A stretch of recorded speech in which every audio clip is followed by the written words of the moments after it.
ये तीसरी पातशाही का शब्द है शास्त्र में।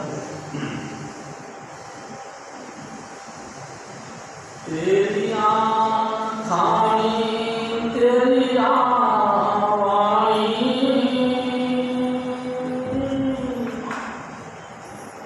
बेलना में सब भुलानी। तेरी आँखानी तेरी आवानी बेलना में सब भुलानी। परम पुरुष पूर्ण धनी हजूर स्वामी जी महाराज, परम आदरणीय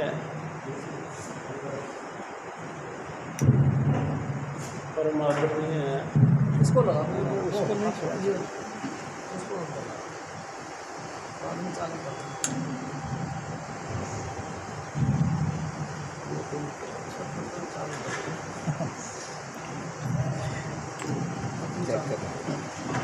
जय कृपा जय कृपा।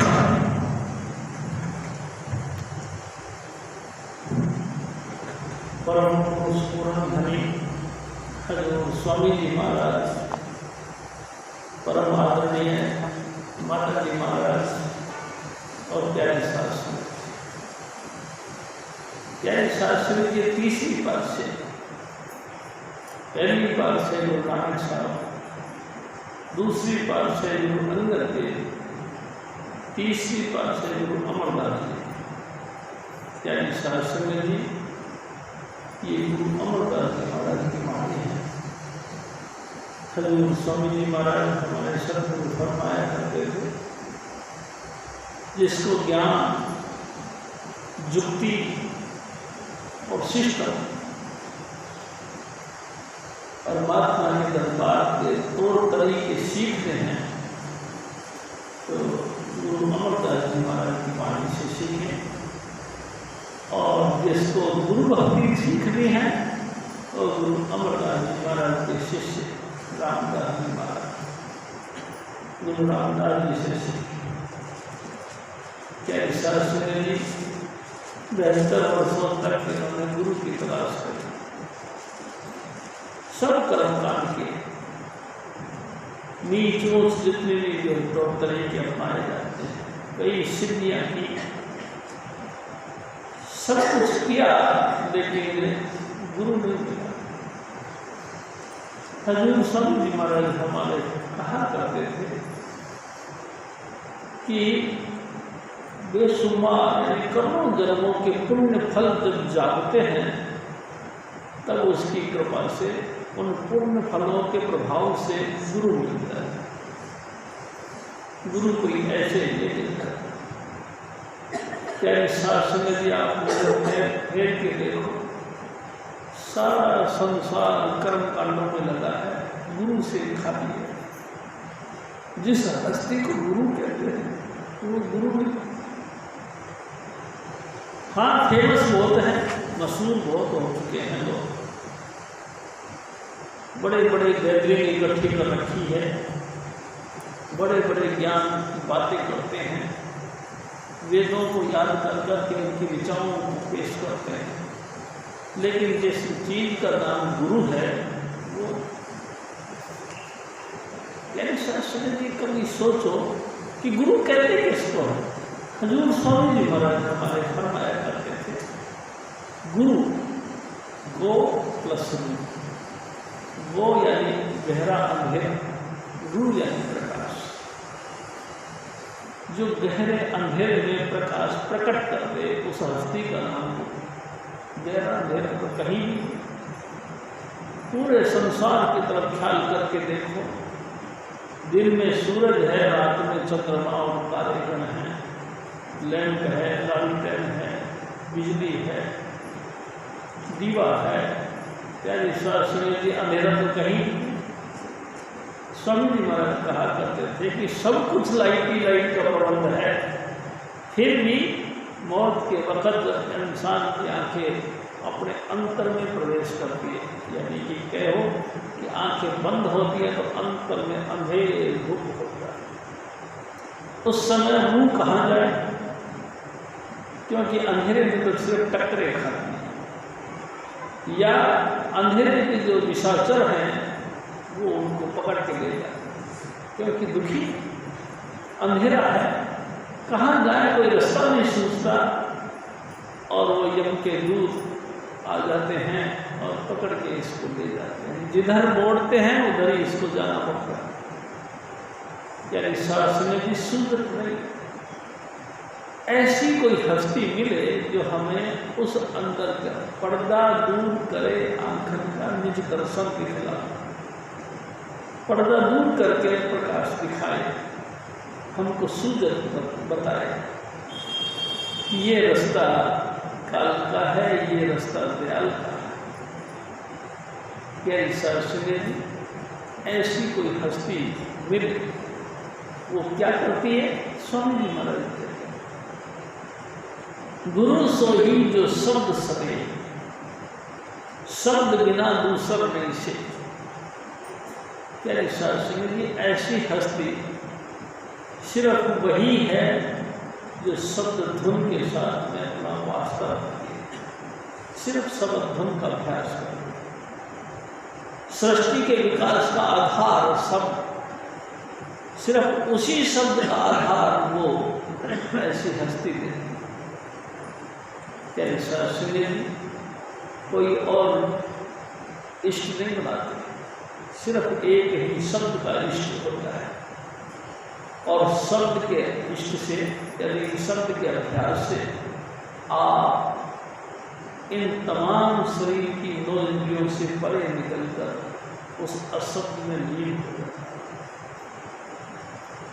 है। शास्त्री जी वो इन तीन लोकों से परे उसकी हस्ती निकलता है, यानी आत्मा पारब्रह्म के परे निकलती है।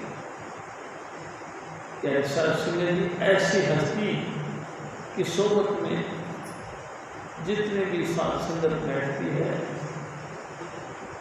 समझ लो सत्संग में बैठती है,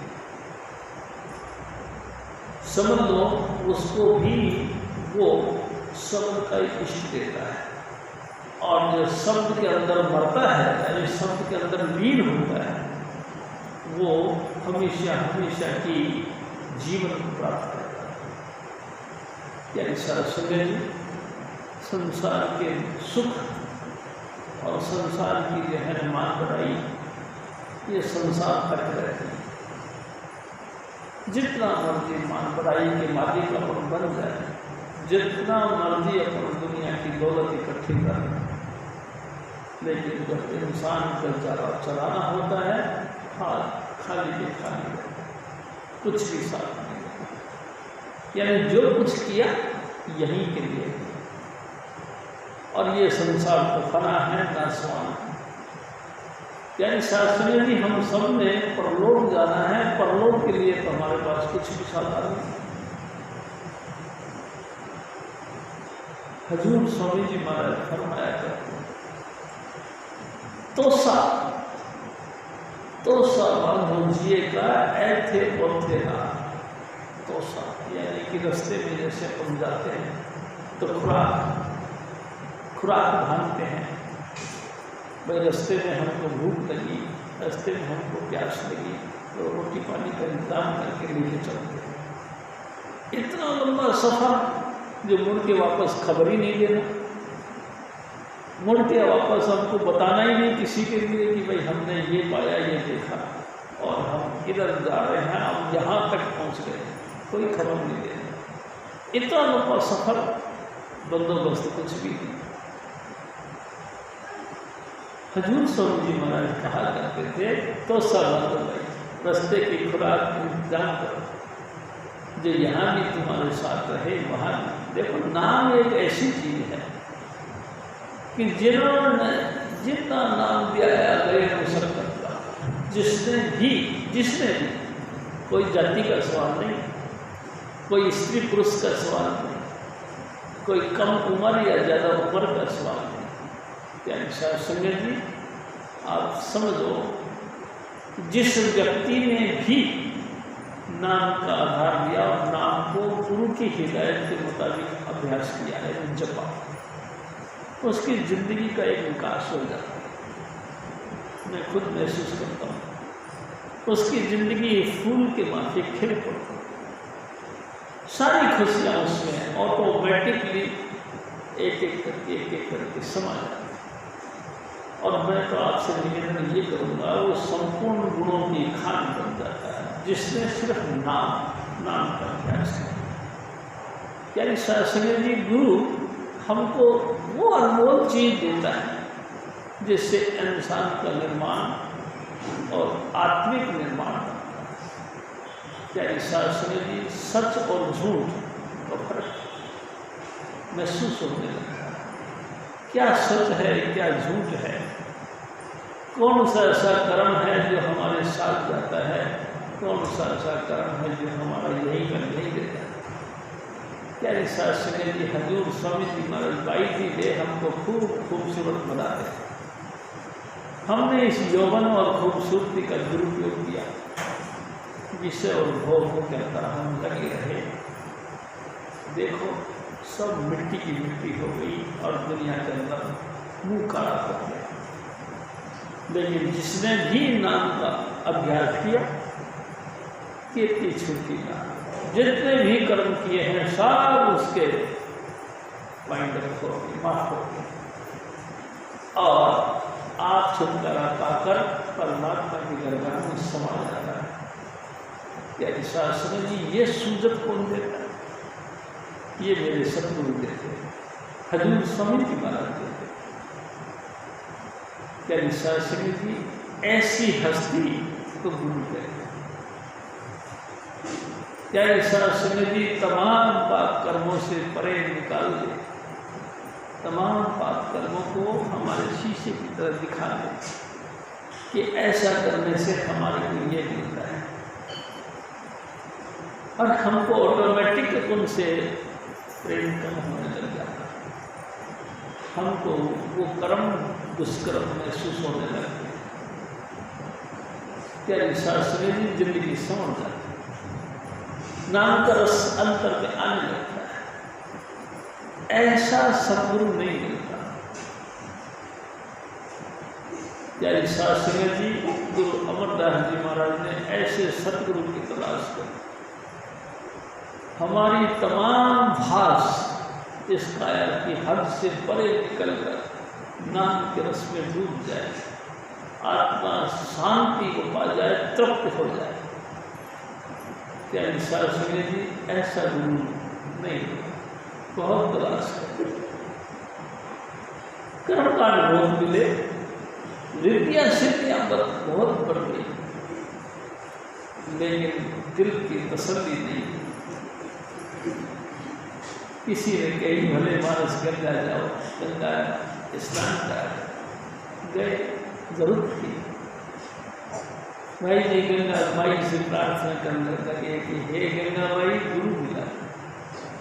एक दिन एक ब्रह्मचारी की पार्टी के साथ गए और वापसी में भी उनके साथ आए।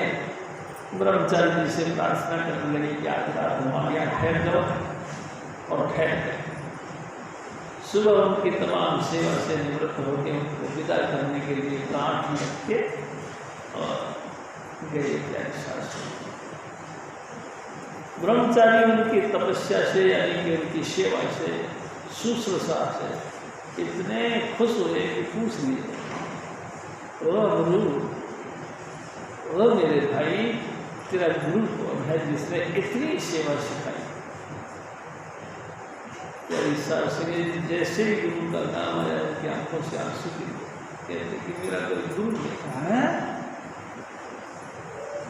ब्रह्मचारी ने बड़ी लानत बख्श बताई, धिक्कार है तेरी जिंदगी, और तूने मेरा धर्म भ्रष्ट कर दिया है। मैं निवृत्त के हाथ का जलपान ग्रहण कर दिया, निवृत्त से मैं सेवा करवा, मेरा धर्म खराब कर दिया। क्या शास्त्री पोटली खेची मारते अमरदास जी अपने घर गए और रोने लगे और सारा दिन रोए, सारी रात रोए। उनके घर में जो उनके बड़े भाई की लड़के की घरवाली थी वो गुरु अंगद देव जी की लड़की थी। सुबह चक्की पीसने लगी और गुरु नानक साहब की वाणियाँ निकालने लगी। अमरदास जी के सीने में चुभने लगी। वो हाथ जोड़ के अपने पुत्र वधू के सामने खड़े हो, बेटा ये किसकी वाणी बोलते हैं? कहने लगे पिताजी ये गुरु नानक साहब की वाणी, जिनकी गद्दी पर आज तक मेरे पिताजी विराजमान। क्या शासन जी ससुर होके बहू के आगे हाथ जोड़े रिक्वेस्ट करें, तेरे शासन जी प्लीज मेरे को भी उनके संगत में ले चलो। और वो ले भी गए। तेरी शासन जी दूर उनको खड़ा करके आप पूछने के लिए गए कि पिताजी मैं ले आऊँ? पिताजी ने कही क्या हो, इतनी दूर से लेके आई गई हो तो ले आओ। तेरी शासन जी हाथ जोड़ के उनके सामने पेश हुए। जैसे ही गेट में घुसे अंदर देव जी भी हाथ जोड़ के खड़े हो। समझी थे दोनों, वो लड़के के पक्ष के थे जो गए थे, जिनके यहाँ गए थे वो लड़की के पक्ष के थे। तेरी शासन जी गुरु अमरदास जी महाराज उन्होंने विनती करके कहा कि जी मैं आपके घर पे समझी बन के नहीं आया, तो आप रेस्पेक्ट करने के ख्याल खड़े हो गए। उन्होंने कहा ठीक है मैं भी आपको समझी बना के ये समझी मान के रेस्पेक्ट नहीं करता, बल्कि आप सच्चे परमात्मा के खोजी हैं, जिज्ञासु, इस ख्याल से मैं आपका रेस्पेक्ट करता। प्यारी शासन जी एक खास बात स्वामी जी महाराज कहते थे कि गुरु अंगद देव की शरण में जब अमरदास जी गए वापस नहीं गए, घर के लिए कदम वापस नहीं रखे, बस चले गए फिर उनके होके रहे। पूरी जिंदगी वहीं पे जैसी भी सेवा मिली सेवा करते रहे। तेरी शासन जी महसूस किया उन्होंने कि कौन सी सेवा में कुछ कसर है, तो लंगर की पालन उसकी कमजोरी महसूस की। तो 72 साल की उम्र में गुरु अमरदास जी महाराज जंगल में जाकर सूखी सूखी लकड़ियाँ चुन चुन के लेके आया करते थे लंगर के लिए। ये इतनी सेवा थी, जबकि 70-72 साल की उम्र में आदमी का अपना ही शरीर जर्जर हो जाता है, अपना शरीर ही कब्जे में नहीं रहता, लेकिन इन्होंने किसी बात की परवाह नहीं करी। गुरु की सेवा अपने आप को समर्पित कर दिया तेरी शासन ने। और एक दिन तो जखरा आ गया, गिर पड़े, अंधकूप में गिर पड़े, आवाज आई धम से। गुरु अंगद देव लालटन हाथ में लेके भागे, आवाज देते रहे अमरदास जी कहाँ हो? और वो अंदर छप्पड़ निकले हुए बोलते हैं गुरु जी मैं यहाँ। तेरी शासन जी रस्सी डाल के उनको बाहर निकालने के लिए कही कि लकड़ के बोझ को फेंक। अद्भुत की बात यह है खड्ड में गिर गए लेकिन फिर भी लकड़ के बंडल को पकड़े रखे, छूटने नहीं दिया। बार बार आंखों में आंसू आते थे, हे सदगुरु तेरी कृपा से इतनी जबरदस्त सेवा मिली, कहीं ये हाथ से छूट न जाए। तेरे शासन जी पकड़े रखे, कसके पकड़े।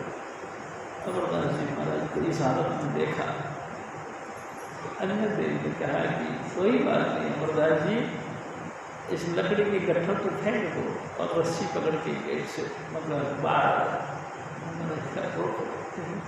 ये कैसे हो सकता है सब?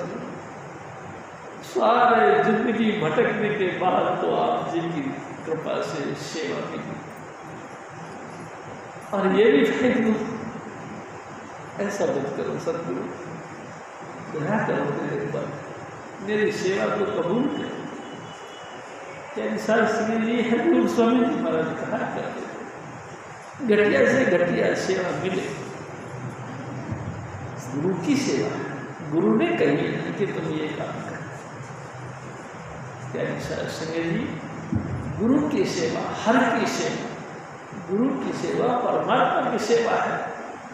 गुरु ने वचन करके जो हमको सेवा बख्शी कि ये काम तुम करो।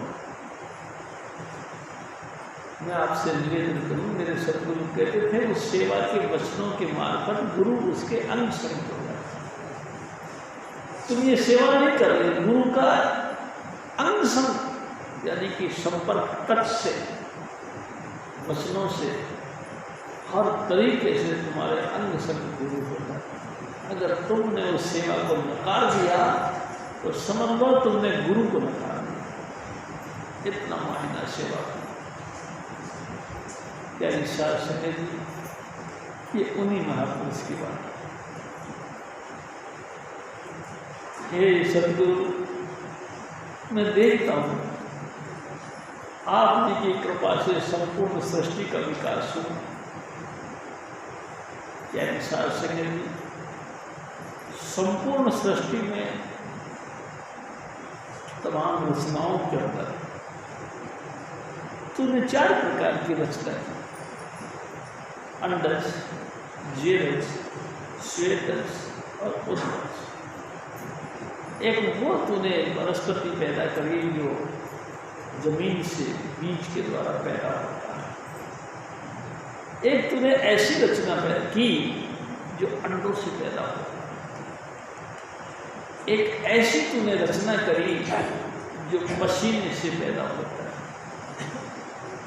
और एक तूने ऐसी रचना करी जो जेल में लिपट के पैदा होता है। जैसे पशु और इंसान जेल में लिपट के पैदा होता है।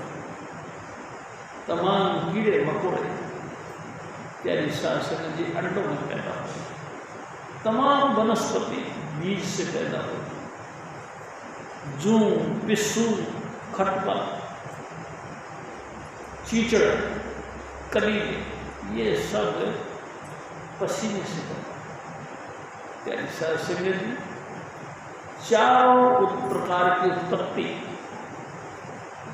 इस उत्पत्ति को करने वाले शिवाजी स्वामी जी महाराज, उनकी कृपा से 4 खान पैदा हुए।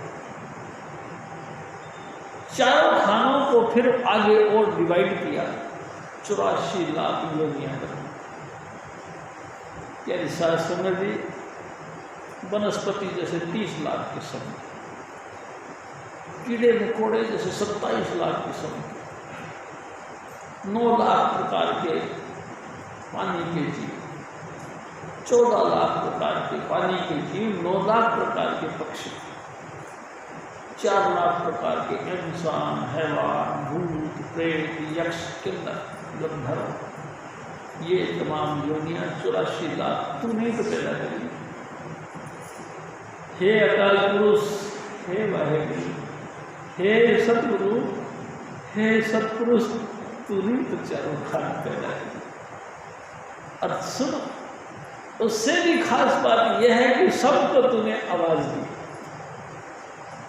कोई राम के बोलता है तो कोई गा के बोलता है, कोई भौंक के बोलता है, कोई किस तरह से, कोई खर्व खर्व करके बोलता है। प्यारी शासन जी देखो 84 लाखों को 84 लाख तरह की तुम्हें वाणी दी, अपने अपनी लैंग्वेज में, अपने अपने तरीके से सारे जीव एक दूसरे के साथ बात करते हैं, एक दूसरे के संपर्क बनाते हैं।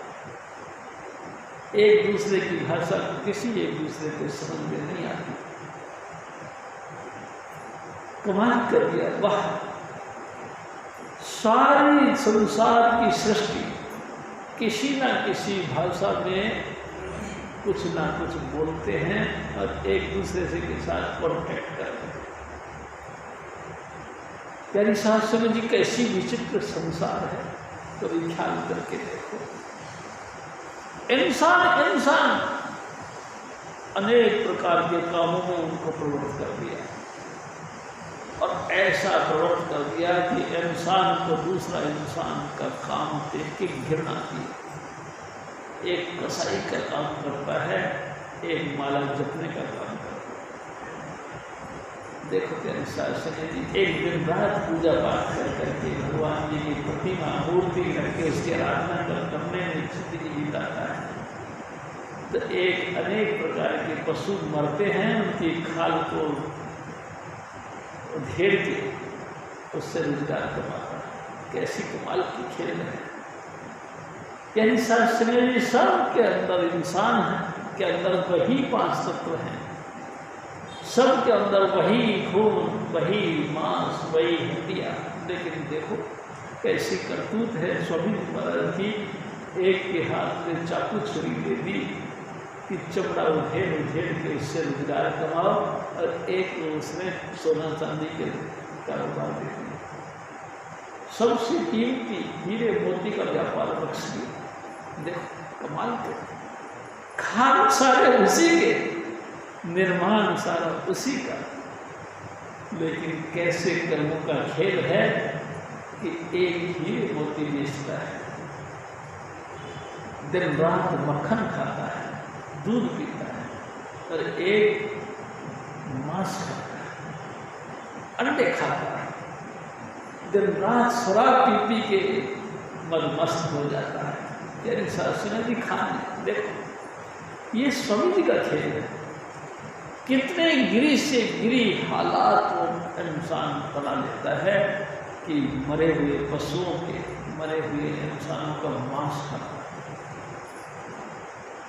यानी शास्त्र जिस मांस को कब्र के अंदर दफनाना था, जिस मांस को, जिस लोथड़े को शमशान घाट ले जाके फूंकना था, बंदा खा खा के अपने आप की एक बाल्टी दिखाता है। शास्त्री जी कैसा विचित्र खेल। गुरु अमरदास जी महाराज के, हे मेरे परवरदिगार, तेरी महिमा कोई गा नहीं सकता। संपूर्ण लोलात तेरी महिमा के नीचे है, कोई महसूस कर नहीं सकता ये हुआ है, ये कैसे हुआ। यानी शास्त्री जी उसकी रचना है, उसने अपनी मर्जी से रचना नहीं रची, बल्कि स्टार्टिंग में उन्होंने छूट दी, जाओ तो खेल खेल। सतपुरुष ने हमको हुक्म दिया इस त्रिलोकीनाथ के साथ जाओ खेलो, और हम खेलने लगे। यानी शास्त्री जी हम अपने मन की रुचि के मुताबिक खेलने लगे, और ये खेल ही हमारा कर्म बन गया। कर्म के हिसाब से हमको फल मिलता रहा, यही हुआ। बहुत सुंदर काया लेके हम चलते हैं, लेकिन कर्म ऐसे खराब करते हैं जिसकी कोई मिसाल नहीं। सबसे घातक कर्म गुरु निंदा, सबसे खतरनाक कर्म साधु की निंदा। यानी शास्त्र जी जिस काम के करने से हमारी मुक्ति होनी थी, जिसकी आज्ञा को मानने से हमारा जन्म मरण खत्म होना था, हम उनकी निंदा करना शुरू कर दिए। आंखों से देखा भी नहीं उस व्यक्ति को, लेकिन निंदा करते थे, खूब पेट भर के निंदा करते हैं। वेदों की, शास्त्रों की, पुराणों की, बाइबलों की, ग्रंथ पोथियाँ जितने भी सनातन धर्म के या किसी भी धर्म के हैं, उनकी खामखा निंदा करते हैं। यानी शास्त्र जी कमाल है इस बात को सोचने की बात। देखा ही जिनको गुजरे वक्त बीत गया, युगों बीत गए, उन्हीं की हम निंदा करें। हमसे पहले चाहे 5 दिन पहले ही कोई गुजर गया, हमने 5 दिन पहले भी उसको नहीं देखा, हम उसकी भी निंदा करते हैं, और जो युगों पहले गुजर गए हम उसकी भी निंदा करते हैं। और यही सबसे भयंकर कर्म हम करते रहे और उसी के फल से हम दूषित से दूषित होते गए और घटिया से घटिया योनियाँ मिलती है। अच्छा योनि मिले कैसे भी, प्यारी शास्त्र जी ऐसे समझो, कोई बिच्छू किसी महात्मा के चरणों से दब के मर गया, बिच्छू भयंकर जानवर मर गया। महापुरुष या पूर्ण पुरुष मेरे सतगुरु जैसी हस्तियाँ, उनके नाम के प्रभाव से उसको 84 कट गई, इंसान बन गया। लेकिन बिच्छू का स्वभाव में डंक मारने का है, वो तो बना ही रहा। सतपुरुष की टच होने से उसकी योनि कट गई, 84 लाख की योनियों का चक्कर कट गया, लेकिन स्वभाव तो कहीं नहीं गया। स्वभाव को बदलने के लिए किसी न किसी महापुरुष के पास बैठकर और उनकी उपदेश को सुनना, उनका वचनों को सुनना और डिसीजन लेना, सत्य और असत्य का, ये हमारा काम था। लेकिन प्यारी शास्त्री जी, हमने तो बस जन्म से डंक मारना शुरू कर दिया। कभी अपने हालत की तरफ देखा ही नहीं कि हमें कुछ इंसान बना होना चाहिए। हम परमात्मा की रचनाओं पर शिरमोर हैं। सर्वजून तेरी पधारी, तू सब में शिरक डाली। ऐ मेरे मानव, ऐ इंसान, तू ख्याल करके देख, 84 लाख योनियाँ तेरी सेवा के लिए बनाई गई और कमाल है सबके अंदर तेरा हुक्म चलता है। तो जिस चाहे मर्जी दरख्त को काट दे, जिस चाहे मर्जी पौधे को लगा दे, जिस चाहे मर्जी पशु की तू सेवा कर ले, जिस चाहे पशु को तू जंगल में छोड़ दे, जिस चाहे तू कीड़े मकोड़ों को तू शरण दे दे, जिस चाहे तू कीड़े मकोड़ों को बाहर फेंक दे। सब योनियों का सरदार तू है और सबके अंदर तेरा हुक्म चलता है। लेकिन तू भूल गया इस बात को, तू बिल्कुल भूल गया कि तू सबका सिरमौर है। और प्यारी शास्त्र जी, गलती से किसी के दिमाग में ये आ गया कि तू सिरमौर है, तो अहंकार के मारे टेढ़ा हो जाता हो। में अहंकार का इतना भयंकर रोग उसको छा जाता है कि मेरी चलती, मैं सिरमौर हो गया, मैं तो हेड ऑफ डिपार्टमेंट हो गया। तो घमंड के मारे गरूर हो जाता है, गोलमाल हो जाता है। इतना अहंकार आ जाता है कि किसी को कुछ समझना ही। और अहंकार के मामले में मेरे सतगुरु कहा करते थे, वो में दीर्घ रोग है, मर जाए मगर घमंड का मस्ती, घमंड का नशा टूटता नहीं। शास्त्र में फिर क्या करें? हजूर महाराज उपाय बताते कि बिन नामे, नाम के बगैर ये सब की मट्टी है। चाहे तुम इंसान हो, चाहे तुम हैवान हो, चाहे 84 लाख योनियों, 4 खानों के अंदर कुछ भी हो, तुम्हारी बिल्कुल मट्टी। बिन नाम, नाम के बगैर कहीं उद्धार नहीं होने का। गिरे से गिरा कर्म आप करते चले जाओगे, गिरे से गिरा आपकी हरकतें होंगी, गिरे से गिरा आपका खान पान हो जाएगा, तुम्हारा उद्धार। अगर तुम उद्धार चाहते हो तो नाम के साथ ना। प्यारे शास्त्री जी, गुरु अमरदास जी महाराज पूरा तजुर्बा लेकर अपनी जिंदगी का फिर हमको बताते। और मेरे भाई और मेरी माता, अगर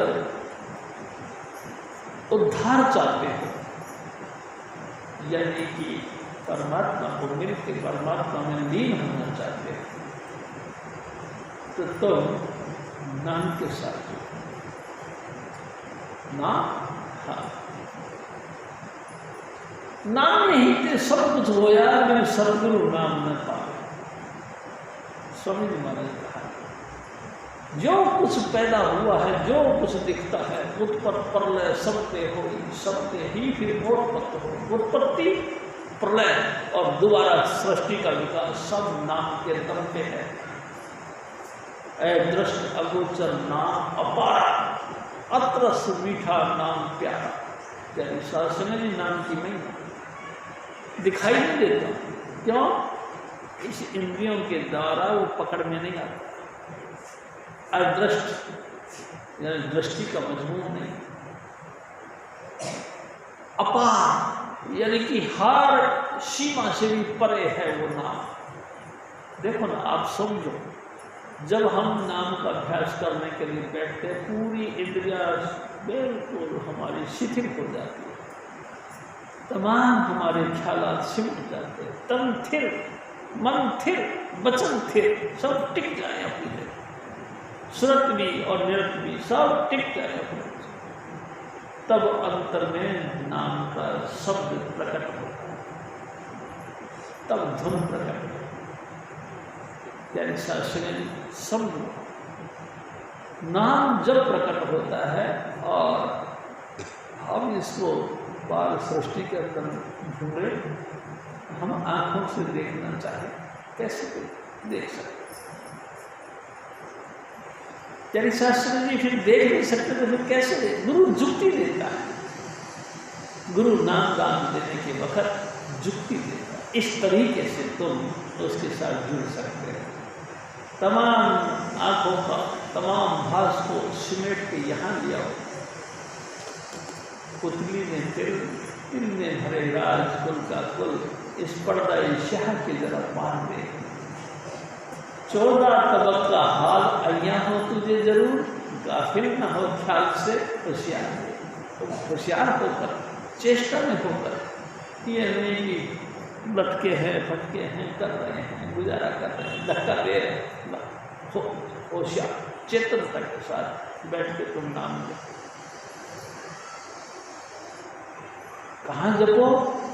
आंखों के अंदर जो पुतली है, पुतली के अंदर जो तिल है, उसको यहाँ के इतनी सूक्ष्मता से, यानी इतने चुभन के साथ अपने अंतर में यहाँ गहराई के साथ बिल्कुल यहाँ देखो। और वो 5 नाम जो गुरु महाराज ने बख्शे हैं, उनका जाप करो। जाप करते करते ऑटोमेटिक थोड़ी देर, घंटा 1.5 घंटे के अंदर हमारी जवान टिक जाए। उस अवस्था को कहते तन थिर, मन थिर, वचन थिर। और ये मन भी भागता दौड़ता बहुत दुनिया को सोचेगा, सोचते सोचते सिकुड़ता जाएगा। और जब नाम का रस थोड़ा सा भी अंतर में आने लगे, एकदम सिकुड़ जाएगा, एकदम टिक जाएगा। रिजल्ट क्या है? 14 तबक का हाल अय्या हो तुझे, 14 भवनों का तुमको ज्ञान होने लगेगा। संपूर्ण सृष्टि के 14 भवन हैं, 14 लोग, वहाँ तक का तुमको नॉलेज हो जाए। लेकिन गाफिल ना हो ख्याल से, डामाडोल मत हो जाना, होशियार, बड़ी चेष्टा के साथ। यही बात सभी महापुरुष मेरे सतगुरु जी के,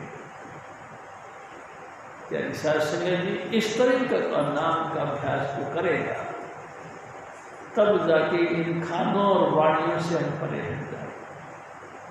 दुनिया में सब झगड़े फैले हैं वाणियों का, कोई राम राम कहता तो कोई अल्लाह अल्लाह कहता, एक दूसरे के खून के प्यासे। नाम भी उसी को कहते हैं, राम भी उसी को कहते हैं और अल्लाह भी उसी को कहते हैं। मगर सवाल तो बहुत लंबा हो गया, मेरी भाषा में तुमने क्यों नहीं बात करी? इसी बात पे कत्ले आम हो जाते हैं। हजूर महाराज फिर और फरमाया, तेरिया खानिया, तेरिया खानी, तेरिया वाणी, बेलना में सब भरम भुलाई, गुरु सेवा के हरि नाम पाया, बिन सत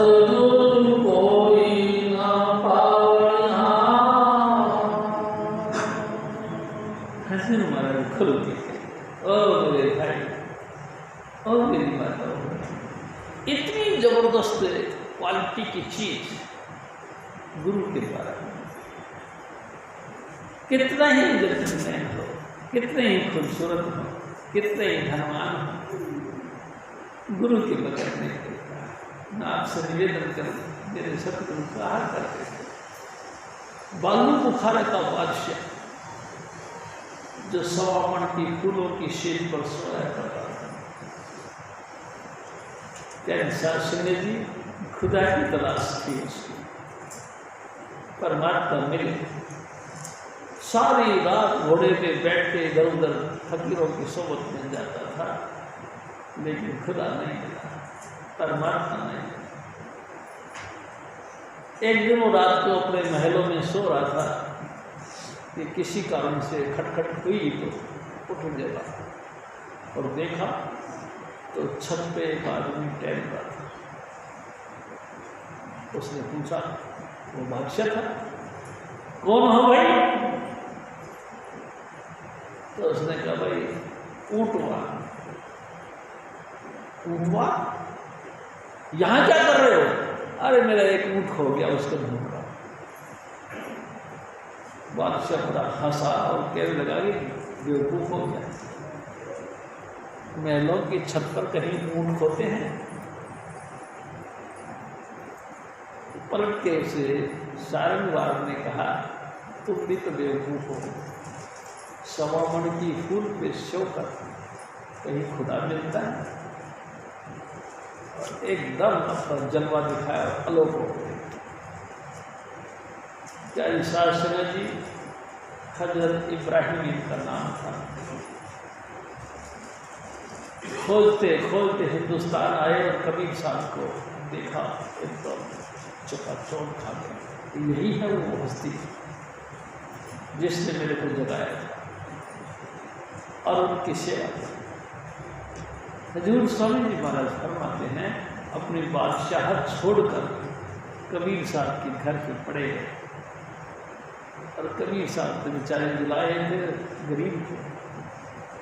कभी कभी तो ऐसा होता था कि 1 पैसे का छोला भी आते थे, थोड़े से खाए और पानी पी कर गुजारा करते, इतनी गरीबी। 7 दिनों तक चूल्हा नहीं जलता, इतने हालात में ही भी वो रहे उनके पास।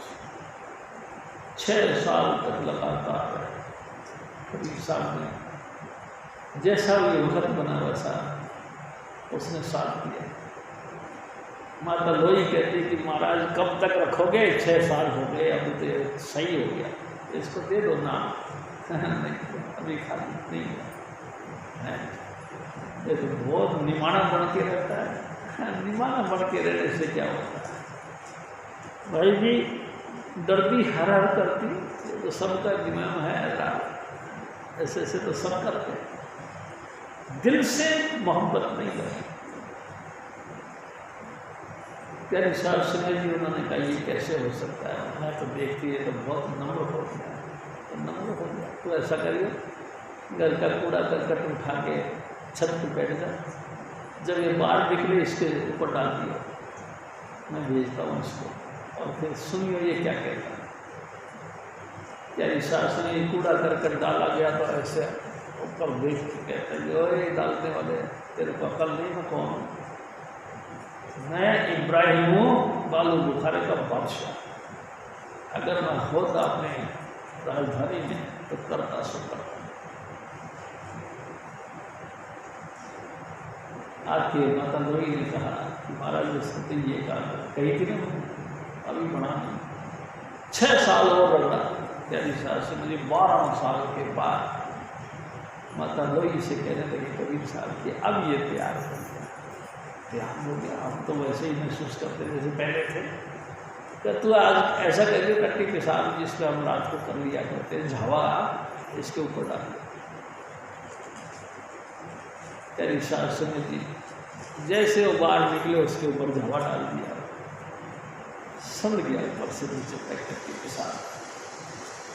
ऐसे देख के कहता कि वाह शाबाश झावा डालने वाले, मैंने अब महसूस किया मैं तो इससे भी गंदा हूँ। हमेशा गंदगी में रहने वाला मुझ ऊपर तूने दया करी, मेरे को तूने शीशा दिखाया। भगवान तेरा भला करे, तू खुश रहे, जो भी तू डाला है खुश रहे, तू खुश रहे, भगवान तेरा भला करे। माता लोही ने कबीर साहब से कहा, कबीर साहब ने कहा मेरा तैयार हो गया, अब ये नाम दिया। 12 साल की रगड़ाई के बाद में स्वामी जी महाराज ने उनको नाम दिया और इतने बेपरवाह हो गए कि बादशाह होके भी गुदड़ी सीने लगे। प्यारी साहब सिंह जी स्वामी जी महाराज बताया करते थे, दजला नदी के किनारे गुदड़ी सी रहा था तो उसका वजीर जो बादशाह बन गया था वो उधर से घोड़े से जा रहा था, देखा है आप इब्राहिम हो? महाराज मैं आपका सेवक, वजीर आपका, आपकी गैर हाजिरी में मैंने आपके बच्चों की पूरी परवरिश करी और राज को भी पूरी तरीके से संभाला। बड़ी किस्मत अच्छे हैं आप आ गए, आओ अपनी गद्दी संभालो, अपना राजपाट संभालो। उन्होंने कहा कि यार तू जाने तेरा काम जाने, नहीं महाराज आप आ गए तो संभालो, आपकी गति संभालो। बहुत रिक्वेस्ट करी तो सुई जिससे गुदड़ी सी रहे थे उठा के उस नदी में फेंक दी, तो वो सुई लिया। तेरे शासन जी वजीर कहने लगे कि हजूर एक नहीं अनेकों सुइयों का ढेर कर दूंगा, लेकिन थोड़ा सा टाइम दे, 1 घंटे का। उन्होंने कहा नहीं और सुई नहीं चाहिए, वही सुई चाहिए। तो ये तो नहीं हो सकता, इतना दरिया की लहर, इतने दरिया का बहाव, सुई कैसे गई, पता नहीं कहाँ से कहाँ गई। इतनी देर में ख्याल किया और नज़र डाली, एक मछली एक सुई को लेके आ गई। जिस नाम के आधार पर मेरे सतगुरु ने ज्ञान दिया, उस नाम के सिर्फ तवज्जो देने से तमाम कायनात उसका हुक्म मानने लगा। देखो मछली सुई लेके आई, मैं अब उसकी गुलामी कर रहा हूँ। कहते साथ सिंह जी ये नाम गुरु से दे, बिना गुरु के नाम नहीं, और नाम के बगैर कभी मुक्ति नहीं हो सकती। कहते साथ सिंह चाहे कितने ही हम इंटेलिजेंट बन जाए, रूपवान, गुणवान, संपूर्ण धनवान, संपूर्ण गुणों का खान बन जाए, जी सचमुच जो है हम कुछ भी कर ले हमारा उद्धार नहीं। रहेंगे हम 84, रहेंगे जन्म मरण में। हजूर महाराज सिर्फ और फर्क